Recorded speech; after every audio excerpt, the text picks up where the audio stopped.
Dear students, Assalamu alaikum. I hope you would be doing fine inside your homes. It is pandemic that is building pressure on the entire UT of J&K. All activities related to life are completely shut. Nowhere the peace is seen. In these days of pandemic, we have to follow the precautions or precautionary measures that are being issued by the state veterinary and health department time to time so that we can defeat this deadly infection. Dear students, still no medication is possible for this deadly virus. It is better to follow the precautions whatever being given by the state machinery and health department time to time.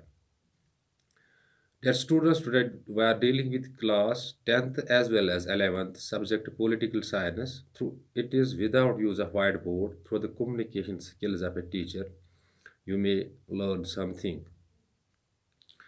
Before starting with class, I am congratulating Naida Beg who cracked IAS in Indian Administrative Service examinations with a difference. She is a very good girl from Pojwa, daughter of Ghulam Ahmad Beg, a teacher by profession. Was it is proud moment for us. So, topic under discussion is federation. What is federation? It's a very important document, political science in class 11th and class 12, in class 11th and class 10th.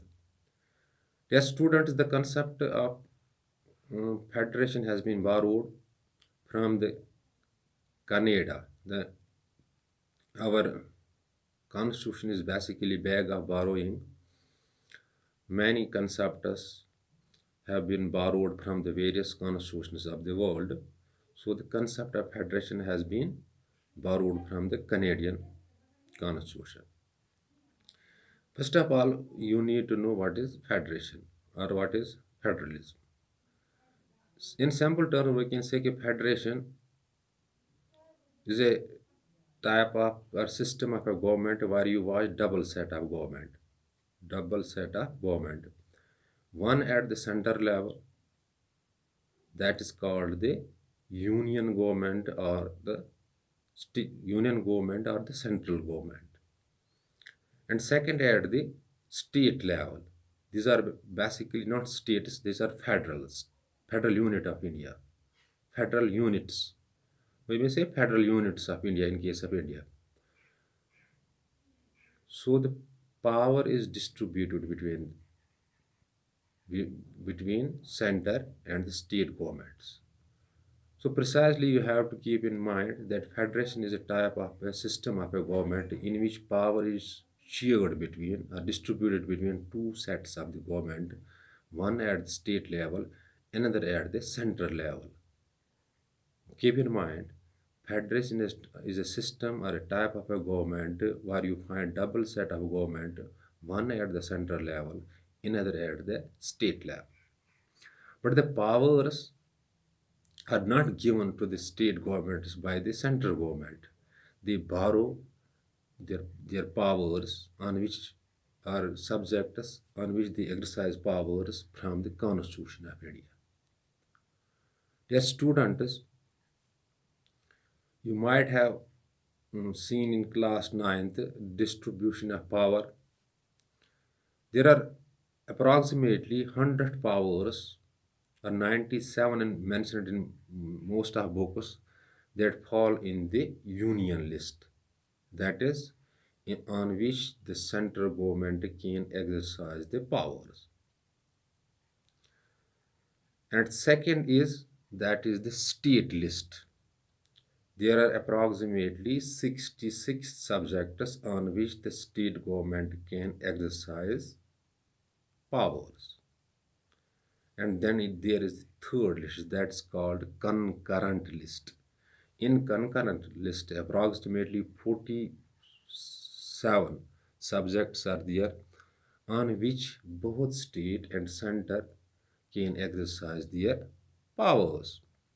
But in case of dispute, the center government having the upper hand. So clear cut demarcation of the powers is there in the federation. Remember, don't get confused in states. These are also called the federal units in case of federal federation. These federal units, are the states commonly we say do not get power from the central government. They get power from the constitution of the India in case of Indian Federation. Dear students, I am little bit repeating the things for you because we are resting on 2G. It is very difficult to upload video of 6 or 7 minutes after capturing. Federation simply means, sometimes it means agreement. Federation means a system of government where there is double set of government, one at the central level, another at the state level. Take an example of India. There is double set of government, one at the central level that is called the union government or the central government, and the rest of 28 states you find the governments headed by the chief ministers. So the power sharing is there, power distribution is there, but all the states, all the federal units of India do not get power from the central government, they get power from the constitution of India. And these federations come in existence or have existence in order to run a very big country that has large population as well as large size. Presently, the important federations of the world are America, Australia, India, and Canada. Dear students, it is enough for today. Tomorrow, day after tomorrow, I shall be live again for next class. Till then, thanks and be blessed.